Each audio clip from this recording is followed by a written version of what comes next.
What is up, everybody? It's Brown Guy 420 here, and we got episode 1 of season 2 of the daily grind.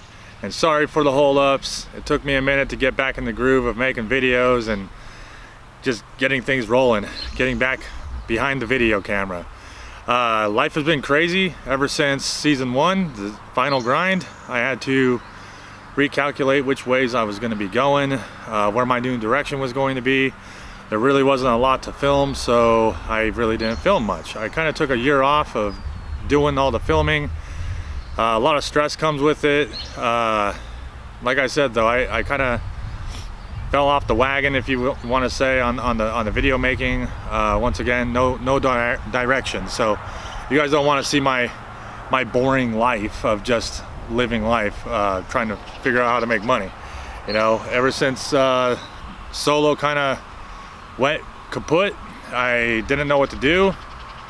One thing I was trying not to do was go out and find myself new investors or anything like that and get myself in the same conundrum that I was in, and the reason why I lost solo. So what I've done is recalculate my direction. I had a lot of opportunities after the final grind. You know, what went down with solo farms was that, you know, there was a lot put out to build the farm. As you guys saw, we did really good at building the farm. I don't think we slacked one bit. Just kind of a disagreement when it came to the investors and I. They really wanted the prices to be higher, but I couldn't change that. That's just supply and demand. It was a buyer's market, not a seller's market at the time.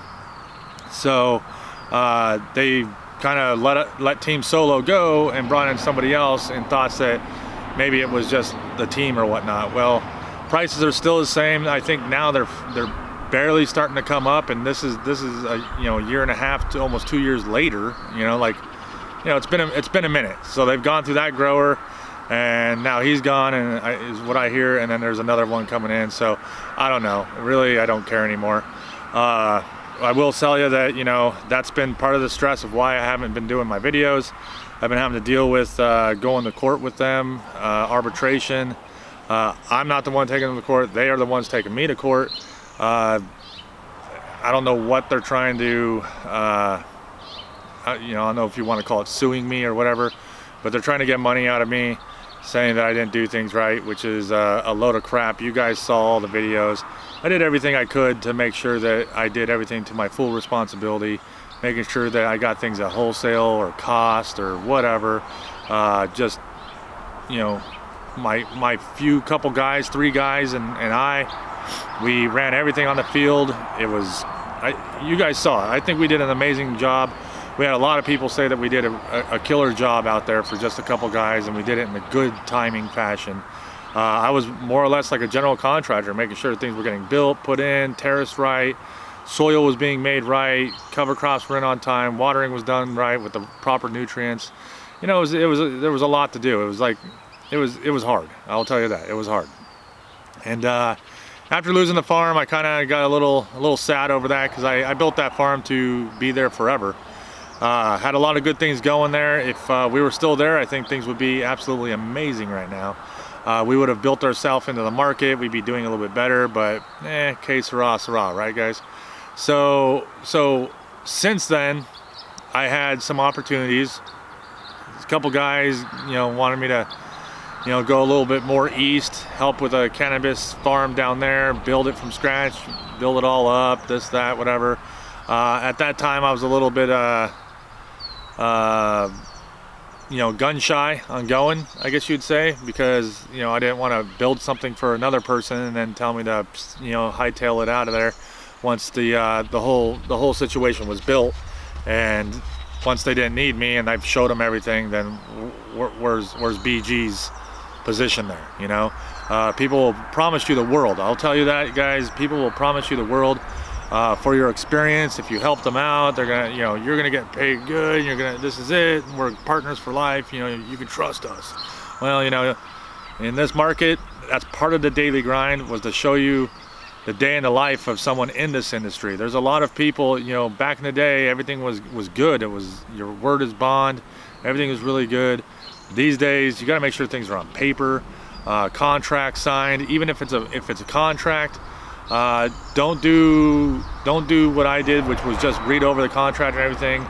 Get yourself an attorney, because there's a lot of words in those contracts that this article, that article, that article, you put those all three things together, you know, and you're screwed, is what it says. So I've learned a lot of things, you know, what to do and what not to do.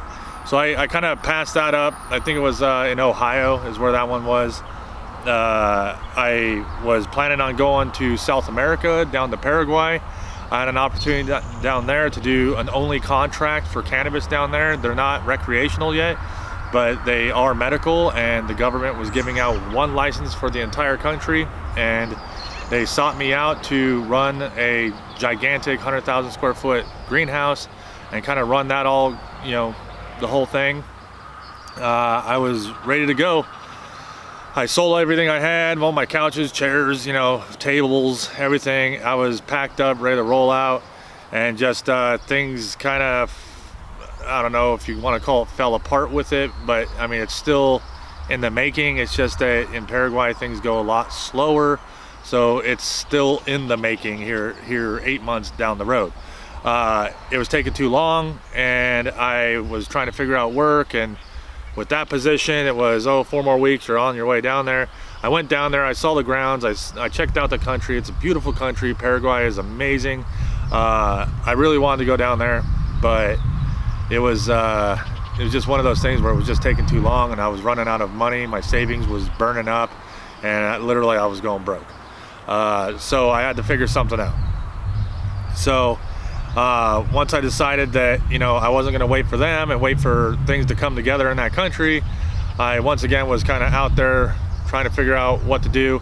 Then my boys over at Oregon Soul, I was talking to them. They said, hey, you know, I know you need to get back on your feet. They have a little apartment on the farm. They just said, hey, why don't you stay there and we'll help you out. You know, you could work for us, and you can get your life back together and get started again. And I said, hey, you know what, you know, you guys are really good friends of mine. We've been together from the start. You know, you guys saw me at Oregon Soul before Solo, and then us leave the Philly farm to go to Oregon Soul to Solo, and now here it is, full circle. I'm back over at Oregon Soul. So great friends of mine, great place to be at. After doing some work there, we were all talking, you know, they were asking me about the whole Paraguay situation. I said, hey, it's taking time, you know. And after the whole harvest deal over at Oregon Soul, sitting down, drinking, having a beer or two with the guys, they said, hey, you know, we would love to have you on board, you know that we're not gonna screw you over, we're all friends here. And they were like, we would love to have you here, do our social media. I do a little, you know, I can do all their security systems, all that type of stuff. So I come with a little bit of something for them. When it comes to planting and all that stuff, they kind of have all their crews there with them. So my expertise are coming more in the end of social media, filming, videos, you know, stuff you guys all like. And now they have a full-time social media guy there. I will be able to report on what they're doing, how they're doing it. I know it's different from no-till, but natural farming comes in many ways, guys. No-till was my style.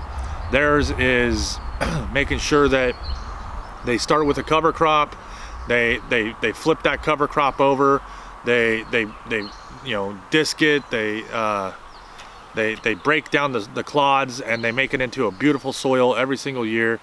Throw down compost, manures, everything that we need to put down on the ground and make sure that the soil is healthy without salts and synthetics. So it's a natural way of farming. They're not destroying the earth. They're just doing it a different way. And I'm going to show you guys that way, because like I said, there's many different ways of growing organic. They have their way, I have mine. That and saying is my way of growing is not going to disappear. I want to do no-till. I'm still going to teach no-till. It's going to be a different playlist, and I'm going to go ahead and incorporate it into the daily grind when it comes through certain pieces once I get it all together. But I am going to have another playlist just called No-Till Supply, which No-Till Supply is a company that I'm trying to start up with my buddy David Dungan, who owns Method 1 PPS, which a lot of you guys have grown to love. Him and I got together, decided to put together a nutrient packs and mineral packs that we use that's good for good no-till soil building. And you can order the packs, take them to your place, mix them in with peat moss or whatever, and it's gonna give you a beautiful start for no-till soil. From there, you can order worms from us, grassroot fabric pots, little grow huts, stuff like that to help the recreational person, the medical person, all that stuff. While I film these giant agricultural practices, I know a lot of you, that's a wonderful thing to watch, but you want to know how to grow in your garage, your house, your closet, whatever. And that's what No-Till Supply is all about. And I will be giving instructional videos on that. I am in the process of writing a book that's going to give you pretty much an SOP, a standard operating procedure, and part of the book that's going to show you all the way from germinating your seeds to building a mother, how to pick the phenotype, clone it, start your nice beautiful crops of your selected phenotypes, grow them out, switch into flower, harvest, trim, the whole 9 yards, how to properly dry your product. The front half of the book is what I'm done with the SOP. I'm working on the front half of the book, which the front half of the book is kind of I'm trying to do like a layman's terms of how soil biology works, the soil food web. Jeff Lowenfeld's Teaming with Microbes, Teaming with Nutrients, Teaming with Fungi is amazing books, but it takes it from PhD level to understandable level for someone who, I guess you could say, who can break it down a little bit. And then what I'm trying to do is take it down here so that somebody, just anybody, can understand it. Someone who's not, too knowledgeable about the biology. I want to break it down into literally layman's terms so it's easier for you guys to understand. So that's the no-till side. The Oregon Soul side, they got some new partners. They're trying to go public, so Oregon Soul is kind of Oregon Soul and Hemptown USA. It has two names, I guess, right now. Oregon Soul is going to have its own products, but then again, Hemptown USA will have its own products. Some people didn't like the Hemptown USA name. Some of us at the farm didn't like it, us workers, I guess. But it's kind of grown on us. The way I look at it is Oregon Soul is your grassroots name. Hemptown USA is actually setting up like a national brand. It could be international brand, but it's a bigger name, I guess you'd say. It doesn't mean that we're turning into a corporate company. Even though it's going public and everything, it's still ran by the same people, and the more people that have come on is actually their family. So I would consider this a 90% family-ran company. They're bringing in their family members. Their family members are in different states, different areas of the country, and they're shutting down their businesses, and they're all flowing in over here and coming in and working the land with us. And which is an amazing thing. Like I said, Oregon Soul is a family-ran company. They are a grassroots company. They're all of us. They're just like us, you know. We don't have big cars, big money, all that stuff, and that's why I'm with Oregon Soul, is because they're people, you know. They're real people, and they have worked their way from nothing to something. The 10% of us that are not family are treated like family, and that's another reason why I'm there. Is I feel like I'm a part of their family. They're making sure that I'm okay all the time, that, you know, I'm happy, and they make sure that that goes down with everyone that works on the crew. There's I don't know, 15, 18, 20 of us total, running a total of around 600, I think maybe 700 acres this year. Last year it was 2 plots, 55 acres apiece, so 110 acres total.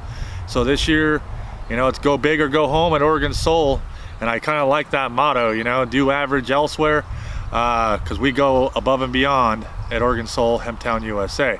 And I'm here, you know. They put out their helping hand to me, and I appreciate it. They helped me while I was down, not just kicked me while I was down like other people were doing.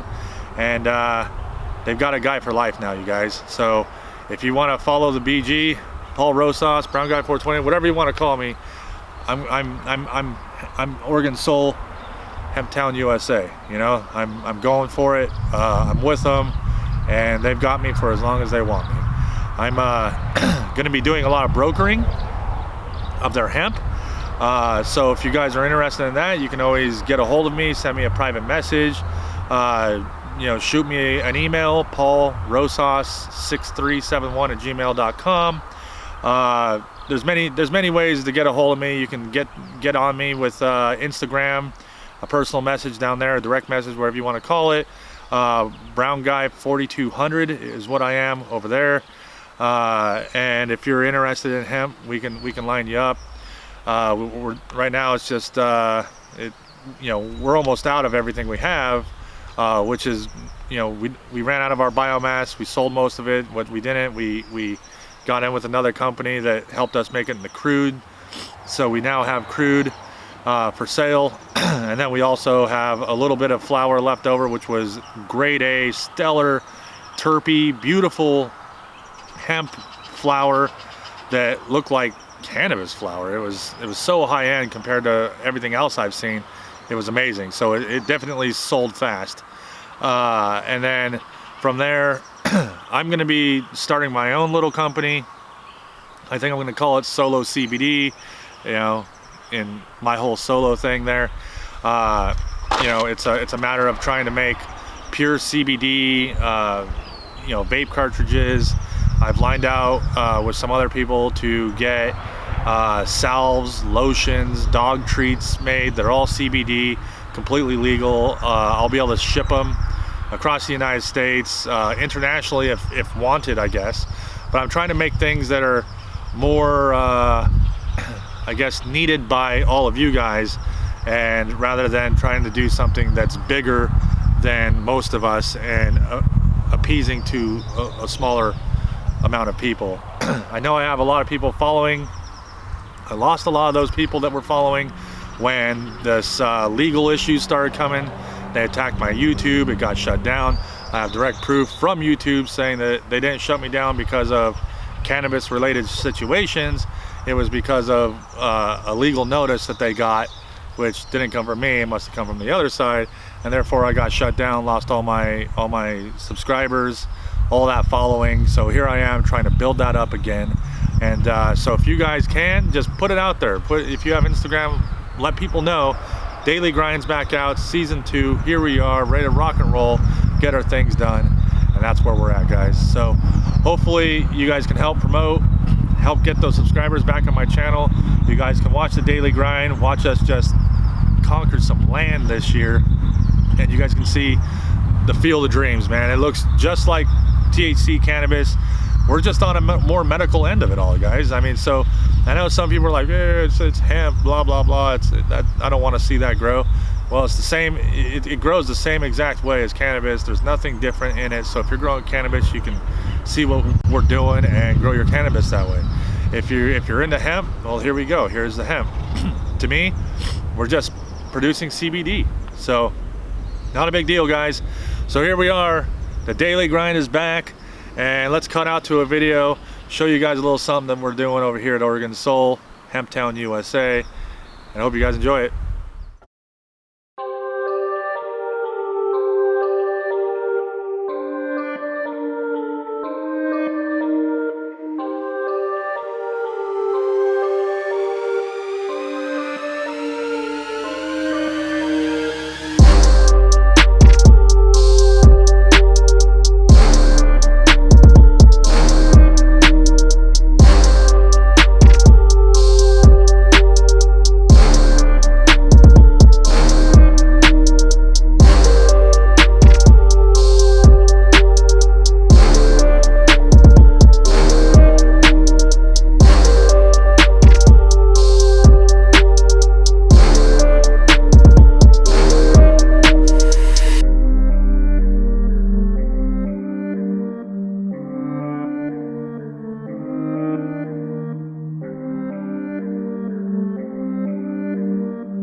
Okay guys, there we are. A little kick-ass action from Oregon Soul / Hemptown, USA. And yeah, we've been busy. There's been a lot of seed germination going on, getting our propagation going, making sure, you know, things are correct and right, getting the seeds in our little 72 plant starters, getting them from there into our greenhouse, watering them properly, making sure that there's a proper moisture content in the soil, warmth in the greenhouses, so that germination rates are higher. From there, we're moving them outside to harden them off underneath the sun. We've got our which you guys have been seeing, we got the land, you know, amended and correct, and you know, the soil is looking wonderful. And then from there, we are starting our drip irrigation lines, laying it over with our bedding. And then here pretty soon, it's going to be, our starts are tall enough, and we're going to roll through with the planting wheels that come in on the back of our tractors. All our tractors are GPS navigated now, so that they're running straight. I mean, our fields are looking like lined paper when you go up from the air, which, me being on the construction end of it all, just like you guys saw over at Solo, I wanted everything just looking square, nice. I was having my guys move pots over so they look good from the sky. That's, you know, that whole construction background. I know a lot of you guys can you know, relate to that part, but also being filming and all that stuff, it just makes it look sweet. You know, last year with those bedding machines, you might see a little bit of deviation. This year, no, man, they're running with the equator.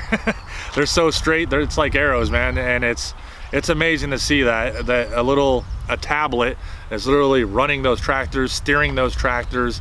Our boy that's in the tractor is just kind of there to make sure that there's no malfunction, things are going right. He's keeping an eye on all the plastic rolling, all the drip tape that's rolling.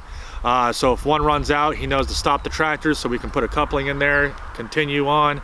You know, if anything gets caught, twisted, tore, that's what he's there for. So he can just kind of lean backwards, look out the back while the tractor drives itself. It knows when to stop. It knows, it's literally laying those beds within a 1/4 inch of deviance. It's absolutely amazing, guys.